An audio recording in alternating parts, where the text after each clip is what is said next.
Hey guys, this is the Mora Garberg. Now, I've talked about this knife a long time ago when I got it. It was a present, Christmas present if I'm not mistaken. It was the first full tang knife from Mora. And in my videos I keep saying, if something pops up and I think it's worthy of an update, I'll update you. Now my biggest problems with this knife was the fact that it had a secondary edge angle. It wasn't a true Scandi, a true two bevel ground knife. It had a secondary edge angle which was fairly steep. Now this is stainless steel 14C28N if I'm not mistaken. That was my greatest dislike about the knife. I mean, price point aside, for me, when I think about Mora, I think inexpensive, great performance, good quality. These are two of the best knives from Mora, in my opinion. Very inexpensive and they can do just about anything. The Mora Robust, the Companion HD, some people say it's about the length of the tang and something. I have a Companion HD. It has the same tang length as the Robust, just different color scheme I imagine. But the Companion HD or the Robust. 3.2mm thick spine. Back then when I bought this one, they did not come with a secondary edge angle. Nowadays they do. I've tried to break this knife. I have a video on it. It's called Survival Knife Mora. That video came because a friend of mine said Moras are not survival knives because they are not full tang. If it's not full tang, it's not a survival knife. It might break. And I tried to break this knife, batoning it. Now, if you baton a knife to split a piece of wood, breaking it is fairly hard to do. If the heat treatment is okay-ish, it won't. It might bend a bit, but it won't break, it won't snap. If it's too hard, it's too tensioned, it's gonna snap off. But if you cross-grain baton a piece of wood, you put it on a piece of wood like this, and you put the blade actually in an angle, and you hit it in that angle, not in a 90-degree angle, the chances of you snapping a piece of the blade or bending it in a very bad way are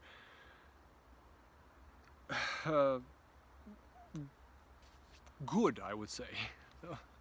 You don't need to try very hard.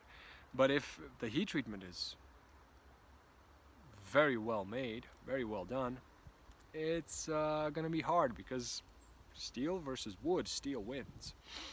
So yeah, this knife has been with me ever since. I bought two. I gifted one to a friend of mine. He uses it far harsher than I do. And I know it because he gave me the knife 2 or 3 times to clean and sharpen, and it's just in an awful state, and it's still working, no problem.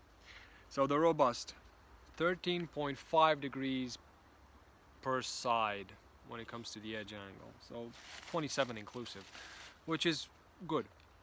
And the 510, 2mm thick stock, 10 degrees per side edge angle, excellent slicer. This one has a smaller edge angle, about I would say 8-9 degrees. I've sharpened it on sandpaper, it's a bit convex. But when it comes to just carving, putting a point on a stick, just you can see the shavings are just flying. It's a pleasure to work with. So this one is also one of the first Bushcraft Blacks. Bought it through a friend in Germany. Cost me €6. This one will cost you, even today, $10–15. So let's say $25 for this pack, carbon steel. This is Mora for me, inexpensive, good quality for the price and for a much greater price, and great performance. And then the Garberg is just very expensive. Stainless steel, full tang, marketed as a survival knife, multi-mount system, and it had that secondary edge angle, which I decided to get rid of. just to make it a better performer. And of course, when you drop the edge angle from about 30-35 degrees per side, which mine was at, to 13-14, a bit bigger, I would say, than the robust, even though if we're to look at them, same spine thickness and roughly the same edge width. This one slices a bit worse than this one.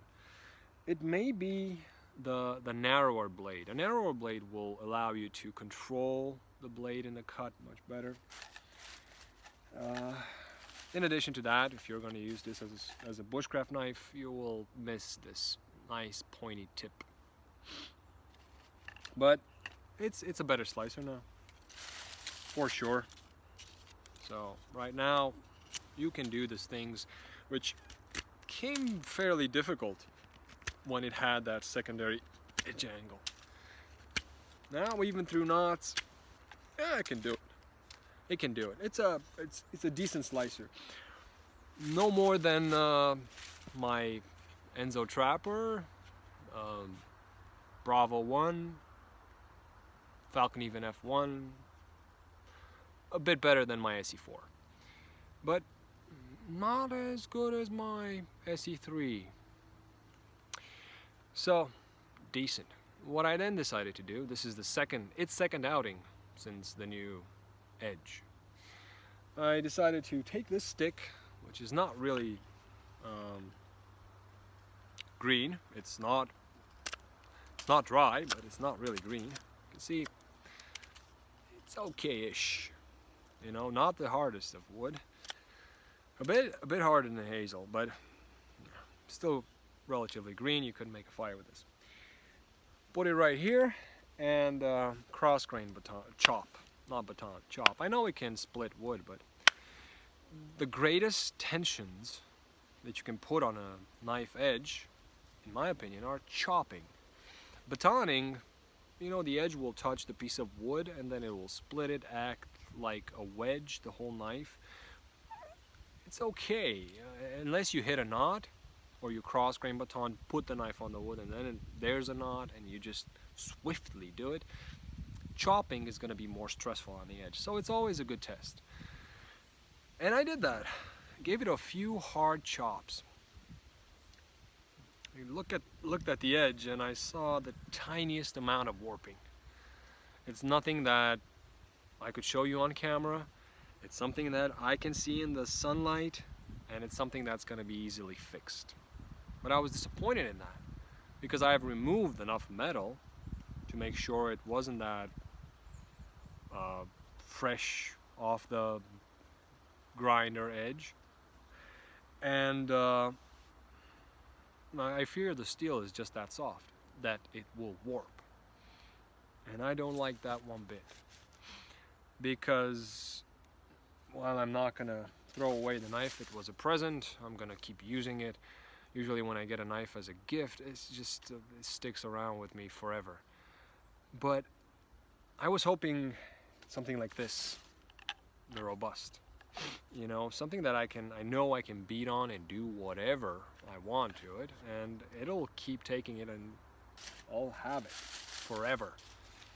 Not the greatest of performers. I mean, the robust, if you're going to compare it with the 510, you can't. The 510 is twice the slicer and the carver and the utilitarian knife. It just can't split wood as well.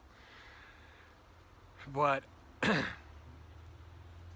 I'm left with a knife that's a decent slicer, not the best bushcraft knife because it doesn't have the pointiest of tips, and that's got a soft blade. The heat treatment was not on point. Not the happiest camper about it, and I did put about, I don't know, 1 hour maybe into this edge so I can get it relatively clean. Didn't do it on sandpaper because I didn't want it convexed. I wanted a nice flat zero Scandi edge, And it's not like it's 10 degrees or 9 degrees per side. It's about 13, 14 degrees per side. So that's a large angle. This was my update to the Mora Garberg. Now you can find this in a carbon steel version if you are so inclined to. Oddly enough, I think that's a bit more expensive.